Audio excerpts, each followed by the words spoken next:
So in this video, I'm going to be expanding my horizons and talking about a book award that's not Booker. Hi, my name is Sarah Freshley and welcome to Freshly Read Books. That's right, in this video I'm going to be reading all of the Canada Reads books for 2022. Not all of them, just the short list, or I think they're called Contenders for this, not a short list.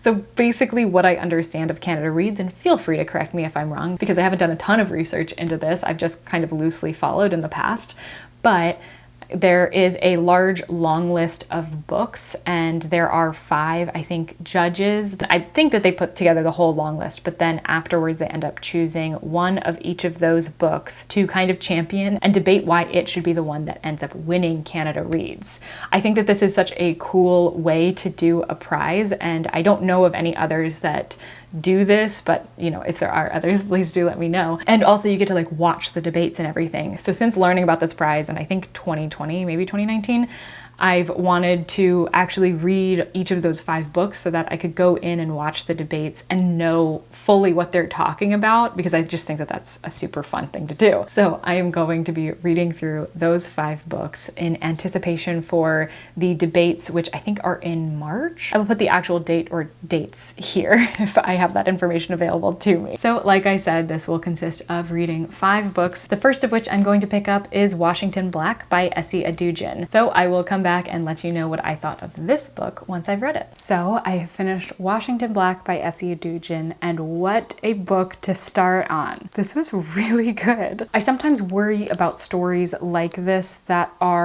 span such like a large period of time and like space in general, because while I do like those like grand adventure novels, having it set over one's whole life, sometimes I just struggle with sometimes I just like a book that's like in one room the whole time. Is that a weird thing to say? There's something about those that I really like, and I feel like they really dive into the internal thoughts of the characters. But this one did that, and it had this like big grand adventure aspect to it. So this follows George Washington Black, also called Wash, who is a slave on a plantation in Barbados that's owned by these 2 brothers. Mainly by like one of the brothers who is like the master of the plantation, and he is like the literal worst. Oh my gosh. And like the way that the book opens up and like just shocks you with like all the atrocities just like listed out at the beginning. And I was prepared for reading about atrocities, but I was prepared for reading them like one at a time. But the way that the book opens, and maybe like 20 to 30 pages in, it just has like this list of things that Wash has already seen in his life, and he's like a young boy. And so it gets you like in that mindset just immediately, and it's really tough to read. But then like the brother of the plantation owner, he comes to stay, and he takes like this special interest in Wash and wants him to assist him with his studies. He's trying to make this like flying machine. I forget what he calls it, but basically a flying machine, and he is getting Wash's help with that. And he kind of teaches Wash a bit of like how to write and read so that he can help with his note taking and things like that. Wash like all of a sudden has a very different life, even though he's still living technically in the same place. I mean, different like rooms. He's in the quarters of this guy. His name's Christopher Wilde, the brother that is making the flying machine. And so he's there for a while, but the story does like expand way beyond that. It goes to so many places. It goes to like the Antarctic. It goes to Canada, to like Morocco and Amsterdam, I think. And like it goes to so many different places. So obviously there's a lot more to the story than just Wash's life there, but it all like stems from there. And just the way that you can feel the influences of Wash's childhood on like every aspect of his life later on is just incredibly done. And just like these beautiful moments or like visuals that continue to show like how tough things are for Wash. For example, he sees drawing for the first time. Like Christopher draws something to kind of show him what the flying machine is supposed to look like.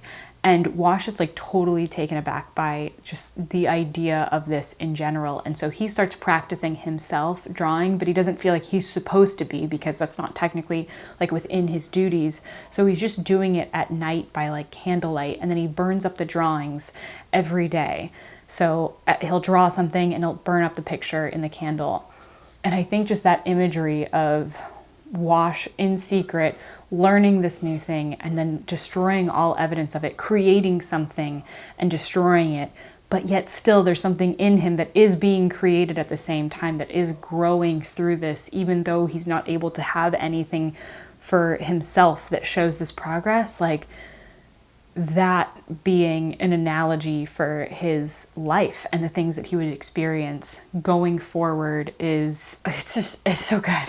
I feel like I just keep saying it's so good, which is clearly why I am not an author and Essie Edugyan is, because she crushed it. And this theme of burning really does come up a lot throughout the rest of the book. And I don't want to talk too much about later in the book because I don't want to like get into spoilers for what happens to Wash, like going on into his life, but there's just a lot of adventure. There's a lot of different locations and different things that need to be dealt with in different places, and also this seeking of kind of closure on his past and the real meaning behind people that have been in his life, what those bonds, what those relationships might have meant, and looking at a certain situation differently depending on the point in your life that you're in and the influences of other people on those thoughts.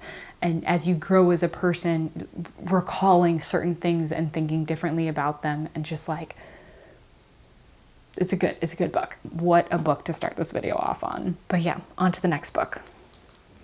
So I've just finished reading Michelle Good's 5 Little Indians, and another great read. I also just filmed this whole clip without turning my microphone on. So now I have to, and I felt like I did such a good job too. I was like, Sarah, you nailed it. You were concise. You covered all your bases. And you said all the things you wanted to say about this book, and in a timely fashion, which is a hard thing to do. But anyways, let me see if I can do it again. So this book follows 5 people who all went to the same residential school in Canada. Now, residential schools was something I didn't know about or know existed at all until maybe about like 2 years ago, I want to say, which it sounds like is the same for quite a lot of people. But if you don't know, I believe these are largely Catholic-run schools, and the goal, the aim of them was to like assimilate Aboriginal or Indigenous people in Canada, children, to to the Canada culture, as in like the white Canada culture, and also assimilate them into like the religion, which on a whole, like that premise, absolutely terrible. Like, I think we can agree on that. But then it's actually even worse than that, because the way that the schools were actually run were like, even if they had accomplished only like the goal that they set out to, it's bad. But these schools were absolutely terrible experiences for these children that went through them, and not to mention they were taken away from their families in order to go to these schools, forcibly oftentimes. And these families were given like no way to talk to their children, to communicate with them, to know how they're doing. So just on a whole, terrible. So this was my first book that I've read, my first novel that I've read that has been focused on the residential schools. And it's tough. It's tough to read. But yeah, so we follow 5 people. I keep wanting to say children, but it's really more about, like, there's some that you see within the residential school and what happens to them there, but a lot of it is just their lives afterwards and the impacts that being in a residential school, and also being in an extremely racist country among very racist people without means to get good paying jobs or to live in nicer places, like even if they had the money to find somebody that would rent to them, to find restaurants that would serve them was very difficult. So you see, them struggling in a world that already doesn't want them, and also they have this history, this past that is influencing their lives and their mental state in really negative ways. All the 5 main characters in this, they're very likable. They make decisions that are kind of hard to watch them make, but it's only because you want what's best for them. It's not because you're annoyed at them for making those decisions, because I think since you know what they've been through, you understand why they're making those decisions. You just want their lives to work out, and it's sad to see them go through the residential school and then come out and still have, you know, not a great life. And it's better for sure than being in the residential school. And they've got each other, which is the most comforting thing, is seeing their community come together, and it's seeing them help each other and help future people coming out of the residential schools. Like, that progression is really nice to see, but it's also, you just want these 5 characters to have a good life, and they can't really. Like, there's no means for that, but they can work to better their people's lives as a whole. So yeah, another great read. So glad that I decided to do this award, because I've read 2 books and I loved 2 books. So I'm really happy with how this is going so far. With that, I'm going to go ahead and start reading the 3rd contender, which is going to be Life in the City of Dirty Water. So, finished Life in the City of Dirty Water by Clayton Thomas-Muller. Sorry for that transition. I did not think about how I didn't have the next book, like physically, to do a fun transition with. So that's what we got. But yeah, this is the only one that my library didn't have, and so I ended up going with the audiobook version of this one because it is a memoir, and Clayton Thomas-Muller does the audiobook for it, so he narrates it. So this one was another good book.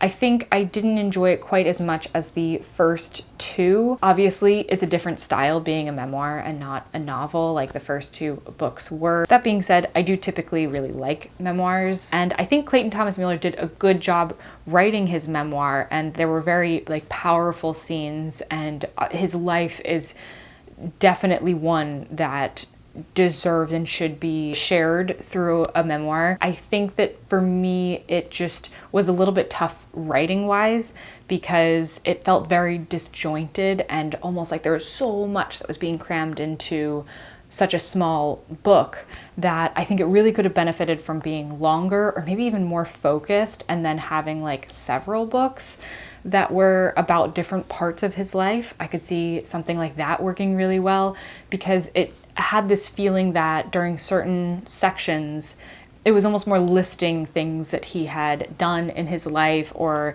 that had happened to him in his life, but in a way that was harder to connect to, because it was just like boom, boom, boom, boom. And like you didn't get a chance to like breathe and live in those moments before you were like being pushed forward to the next moment. So it is kind of disappointing, because I feel like if that one thing was different, then it would have been a lot more impactful. That being said, it was still super impactful, and I still learned a lot. It's really nice reading about somebody who gets so into activism, and it's very motivating. And the way that he drew different connections between different causes that people think of as so separate, but really are working together, especially tying environmental like just saving the planet in general to all of these other causes that seem very human-based, but there are these deep-rooted connections, especially between Native people and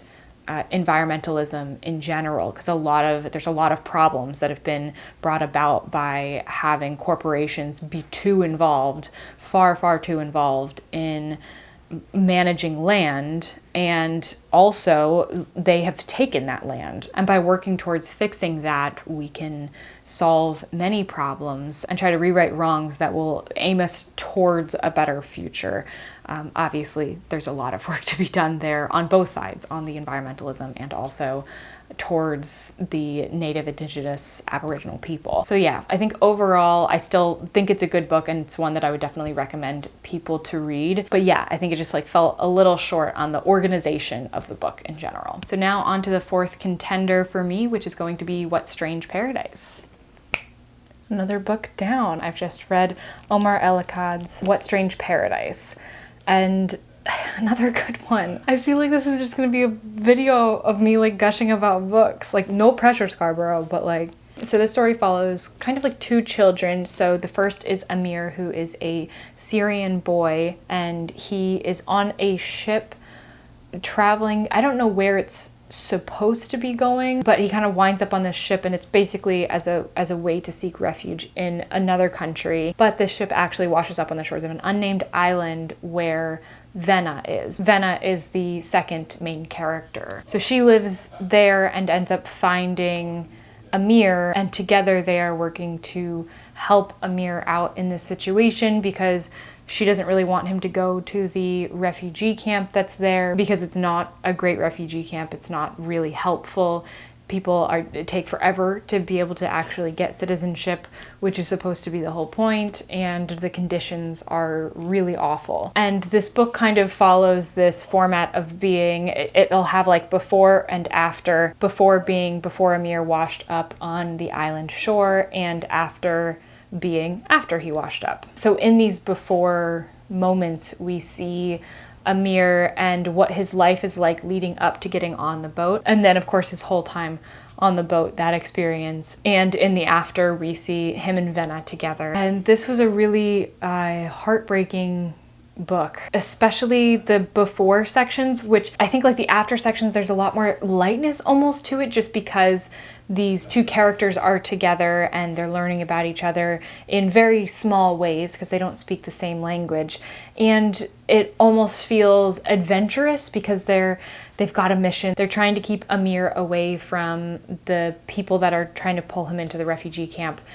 And so that part of the story, it feels more, I don't want to say fun, because obviously the consequences are still really large, but there is this lightness to it that's completely absent from the before sections, which are a lot more gritty, and they almost feel more dark and gloomy. And yeah, this book just does a great job of writing those two before and after sections, and then getting to the end of the book, I think, makes that even more beautiful. But of course, I don't want to talk about the ending and what happens, but I do think that it really does add to the story as a whole, and it gives you one of those moments of looking back at it in a new perspective. So yeah, another great book, and I've only got one more left before I've officially read all 5 of the Contenders.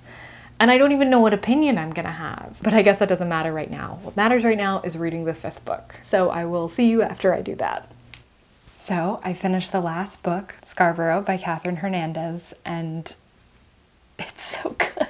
This video has just been me loving books, which is great, but like, I expected to have more differing opinions about each of these. But this is another book that I really loved. Am I just like, have I been missing something all this time? I think I just need to read Canada Reads every year. So Scarborough follows a few characters. The main ones I would say are 3 children. Those are Laura, Bing, and Sylvie. And then it also loosely follows she's not a teacher, she's I think considered a facilitator, but she runs this kind of like morning program for kids, and she basically, like, she does some teaching things, but it's more like she's caring for these kids and like fostering their growth, I guess is the best way to say it. And her name is Hina Hassani. And she's wonderful. Actually, they're all wonderful. Like, those 4 main characters, I would say, are just so well done. They're very different. They're very unique. I mean, obviously one of them's an adult, but even between the children, they all have like very unique personalities, and they each come from like different backgrounds, but all are familiar with struggle. So this is set in Scarborough, which I believe is a neighborhood or like borough of Toronto, and it's more of a lower income neighborhood, and they don't have as many resources or things like that. So these kids are not unique in this neighborhood. I loved each and every one of them, but Bing, he has my heart. I love him so much. He's like, I think so far been my favorite character, like book character this year. But also the teacher, like the facilitator, Mrs. Hassani, I think her sections were the parts that I wanted to read the most, just because I really liked the way she carried herself, her attitude towards these children, towards other people. I thought that she was just wonderful. There's like these reports every once in a while in the story. So we've got like a daily report, and this is done by Hina. And so she writes like who all was at the morning session, and then she's got like notes for that. And then a lot of times after these, there'll be like these email correspondence from her, and then also the person that she's sending out these daily reports to. And this person is infuriating when this lady's like asking her to like go and put flyers throughout the neighborhood and like to do it on her own time. And Hina's like, okay, like I'm happy to do that, but how are we going to like work that into the compensation? Because that wasn't a part of like the original job I signed on for. Is that like overtime hours or is that a special case and all this? And I was like, oh my gosh, like she knows the value of her time. And I really appreciate that because I think that that's a really hard thing to do. And there's like a lot of this like back and forth, and you can tell like that the other lady just, she gets like worse and worse, but she's like trying to say everything really nicely. And it's like, she clearly cares a lot about how she says things, but also she's saying like the worst things. So it doesn't really make up for it when you like say it in a nice way, because it's not nice. The things you're saying are not nice. There is a lot of racism in this book, and a lot of it is between different minority groups, but I really appreciated the way that Catherine Hernandez showed from the different like parents' perspectives, the way that they looked at each other. I think it just really shows how much racism is like passed down through the family and that kids aren't inherently racist. So it's interesting to see that and kind of seeing it seep into their minds, but they're still kids and they're still like gonna play with whoever they want to play with. So yeah, overall Scarborough was a fantastic book. I'm thinking about buying this one to just have, because I could see myself reading it again, which I guess kind of leads into which book would I want to win.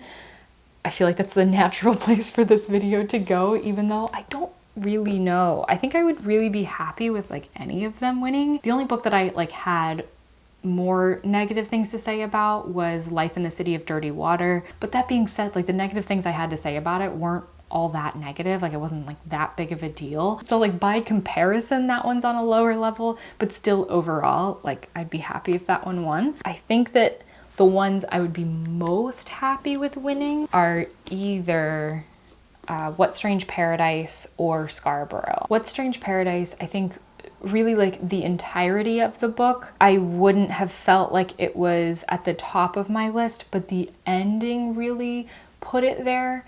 And I think that knowing that ending, if I were to go back and reread it, then maybe it would be even more impactful. But I think because of that, I guess my pick, or like in my perfect world, the book that would win Canada Reads would be Scarborough. So like way to go out on a bang.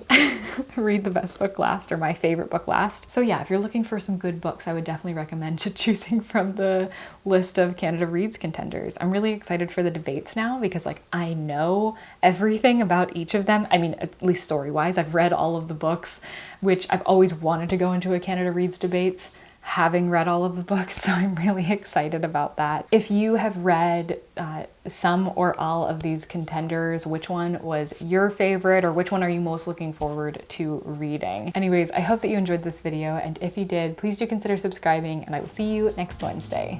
Bye!